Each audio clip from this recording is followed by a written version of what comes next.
ভয়াবহ প্রশিক্ষণ যুদ্ধবিমান দুর্ঘটনার ১২ দিন পর আজ সীমিত পরিসরে খুলেছে রাজধানীর উত্তরায় অবস্থিত মাইলস্টোন কলেজ ক্যাম্পাস। নবম থেকে দ্বাদশ শ্রেণীর শিক্ষার্থীরা নিঃশব্দ শোক যাত্রার মতো শ্রেণীকক্ষে ফিরে এসেছে। আমি আমার বন্ধুর সাথে বাসে বসেছিলাম, এখন একটা প্লেন হঠাৎ করে এসে তারপর শব্দ করছিল।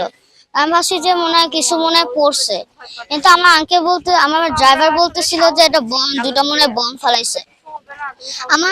আমার একটা বেস্ট ফ্রেন্ড ছিল, ভিতরে ছিল বিল্ডিংয়ের ভিতরে, কিন্তু সে একটা সেফ জোনে ছিল, যে একটা ক্লাসে একদম শেষে ওখানে ছিল।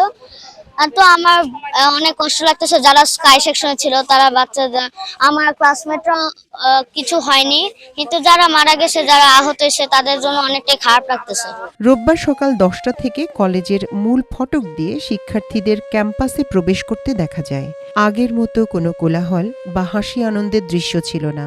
সকাল 10:30টায় কলেজ প্রাঙ্গণে অনুষ্ঠিত হয় মিলাদ মাহফিল, শোক ও স্মরণসভা, যাতে অংশ নেন কলেজের অধ্যক্ষ, শিক্ষক, অভিভাবক ও শিক্ষার্থীরা।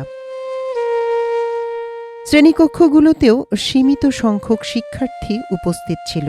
কলেজ কর্তৃপক্ষ জানিয়েছে, ধীরে ধীরে শিক্ষার্থীদের স্বাভাবিক জীবনে ফিরিয়ে আনতে এই সীমিত পরিসরে ক্লাস শুরুর উদ্যোগ নেওয়া হয়েছে।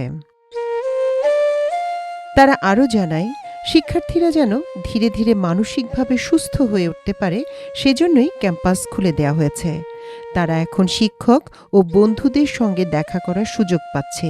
এটি মানসিক প্রশান্তির জন্য খুবই গুরুত্বপূর্ণ।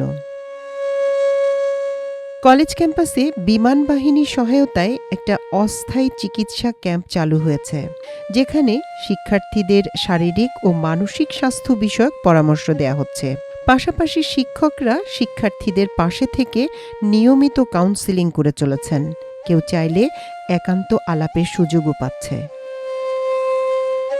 এদিকে কলেজের সিনিয়র শিক্ষক শেখ ফরিদ শনিবার জানান, রোববার নবম-দশম শ্রেণীর জন্য ক্যাম্পাস খোলা হলেও বুধবার খুলবে সপ্তম ও অষ্টম শ্রেণীর ক্লাস।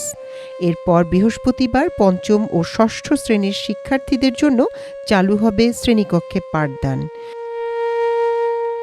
গত 21শে জুলাই ঘটে যাওয়া যুদ্ধবিমান দুর্ঘটনার পর কলেজ কর্তৃপক্ষ 3 দফায় ছুটি ঘোষণা করে।